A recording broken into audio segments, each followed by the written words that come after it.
السلام عليكم ورحمة الله وبركاته. kusoo dhawaada walaalayaal channelka Sakariya Saahid oo ah channel cusub. Haddaba walaal halkan waxaan kugu bari doonaa saad WhatsApp-kaaga uga dhigan kartid sidii inaad ka guurtay oo kale. Sidoo kale lama ogaan karo xilligii WhatsApp-ka kuugu dambeysay ama inaad online tahay iyo waxyaabahaas oo dhan. Haddaba kusoo dhawow si aan habka kuu tusiyo. Ugu horreyn walaal waxaan ka codsanaa inaad subscribe noo saarto, videogana like garayso, ana sii share garayso walaalaha kale u baahan.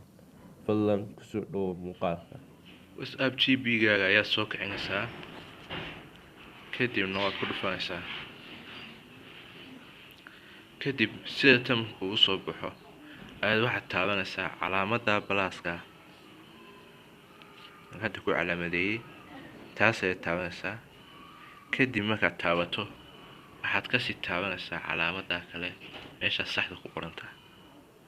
Kadib markaad ku dhufato sidan ayuu noqonayaa.